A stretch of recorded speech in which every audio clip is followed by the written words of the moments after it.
Alright, what is going on, killers, and welcome back to the channel. Guys, today I'm bringing you some more Explorer ST content. Just some minor modifications, something that I thought that probably should have been factory from the get-go, but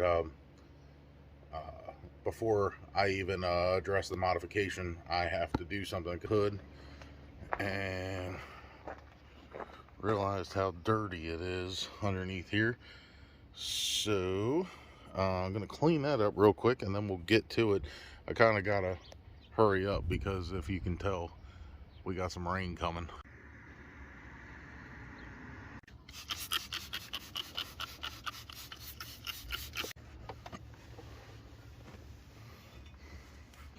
All right, it's not 100%, but it is mo better than what it was. And shout out to Chemical Guys, the Detail Garage, Baltimore East. Invincible. I made a video about this stuff and I actually scrapped it because I didn't realize that I was calling it invisible cleaner when it is invincible cleaner. I pretty much use their products exclusively because they are right around the corner. Same thing with their microfibers and their all their products. All right, what I have here is a MRT. There's the focus here. The hood strut kit, made in USA. I don't know if that matters to you, but it does to me. Take pride in that, and we'll get everything out of the box and get started. All right, here is the two hood struts, and here's the brackets. They are right and left specific. See the R, same thing here, and same thing follows suit with these two brackets. These bigger brackets are going to be the ones that mount to the hood right there and right there. These smaller brackets are going to be the ones that go here and here. And there is going to be some trimming involved, so don't get nervous, but you need a razor blade. And the instructions do not come with a kit. They are downloadable. All right, as per instructions, I got a flathead, 10mm wrench. Mine's a ratchet wrench, 10mm socket, 13mm socket, razor knife, ratchet, and I'm also going to be using my impact just to speed things up. All right, so a couple things before we get started. Number one, the instructions for this kit suck. Flat out, I hope their product is better than their instructions. Number two, this is your vehicle. You do whatever you want to. You're going to have to do some trimming. This is a no drill kit, but you do have to do some trimming. This part and this part over here, I'll explain all that in a minute, but the one thing I do want to say is this is you're doing this on your vehicle. You do what you want. I removed this part. It's not part of the instructions because of the trimming you have to do right here. I didn't want to mess this piece up. No big deal. And another thing I want to tell you before I get started is that these things right here are cheap. So if you lose one or break one, it's not the end of the world. Number two, if you mess up while you're trimming, this is plastic, guys. A little bit of super glue, model glue, sandpaper, epoxy, and some creativity. You're back to square one. It's not even that serious. So if you mess up, most likely it's going to be hidden anyway. But not the end of the world. So anyway, let's get started. I am going to do something that is skipping ahead. I'm going to go ahead and get the least complicated part out of the way, and that is the bracket that goes right here. You only take that bolt off and install it. It is the same for the other side except for one thing, which is the washer fluid nozzle hoses. That's on the passenger side. I'll insert that clip next. The only difference I've found on the passenger side is this is where the washer fluid hose is routed. You have one of them clips here, here, and also here. You're going to have to get a little creative on how you route these. These pop off with the flathead screwdriver, and it actually has the bracket has a little couple little spots for you to hook them clips to. You just have to remove and replace them creatively. All right, so you go ahead and pop all these off. There's like a little spring clip, this right there. That is right there. Most of these are these little really easy clips, just so you can have access underneath here. There is a bolt right there. That is what you're going to mount your bracket to. You can almost use the bracket for a guide. You can see that's basically where it's going to go. You want to cut out this little section here. It's just a little rectangle. It's about 1.25 inches away, and this actually, whenever you cut that out, all it's doing is exposing that little knob, and that's installed easy as it can get. No big deal. We'll be done with this in no time. That is literally all you need. This is enough for that little knob to clear. When it tucks back underneath there, and that bolt goes right in that hole.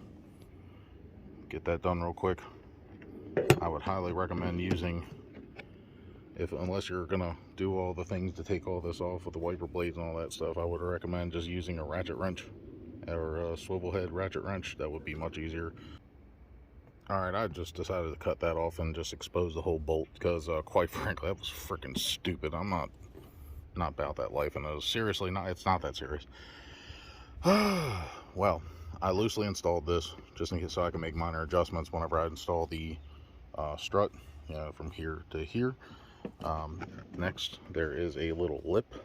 I don't know how well you're going to see it on the camera, but there is a lip right there next to my thumb. That's got to go.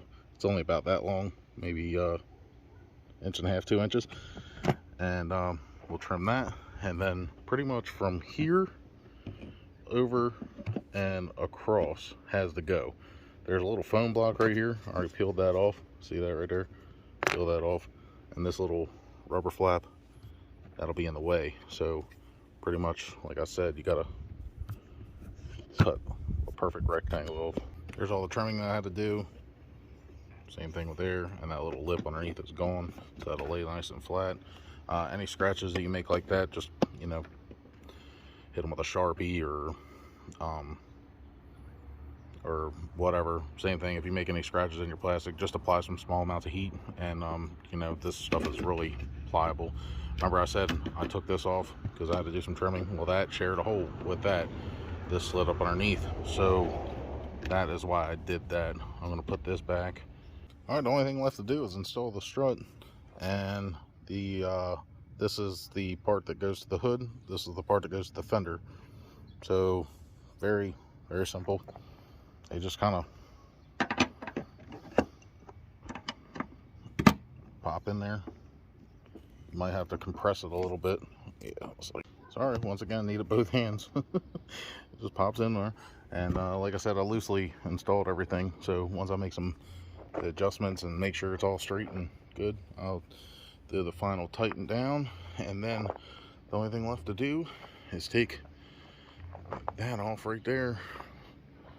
As a matter of fact, let's see, that right there is all you'll need to take that off. It's a 8mm, no biggie. All right, they are on and functioning, and that stupid hood prop is gone.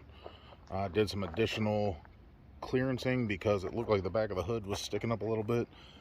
Basically, I just trimmed that off because, well, if you can see, there's like a spacer or something. I don't know. I don't have time to be fooling with this plastic. It still looks nice, still looks good. I did the same thing to the other side. Literally what you do to the other side, one side, you do to the other, except for obviously those windshield washer fluid squirter thingies. Yeah, it's pretty straightforward. I've been literally doing this for about 25 to 30 minutes, maybe a little bit more, 38 minutes to be exact. So do another little test. Oh, that shut much nicer after I did the trimming. And what I thought was really interesting is the hood, it says to pull it twice, obviously. And I was kind of hoping that it would come up on its own, but I guess not. Just give it a little, there we go. Very stylish. It's going to help out. I literally lost only one of the clips. That one right there. I don't know where it went. I might find it, I might not, but I'll just replace it before I get to the next car show that I go to. And yeah, that's basically going to do it for this video. Like, share, subscribe, comment, all that other blah blah blah blah blah blah blah blah that you're supposed to say as a YouTuber. I'm probably like the worst YouTuber ever, but I get the job done. Stay tuned for some more mods for this. I can't believe how many people are actually taking interest in this build. So please stay tuned. I promise you're not going to want to miss anything. Next up will be a DIY blow-off valve type mod. That's only it's only going to work for 2020s and certain 2021s. This one happens to fall into that category. So yeah, 2022 people are kind of screwed on this next mod that I'm going to do. But stay tuned. I think you're going to like what happens.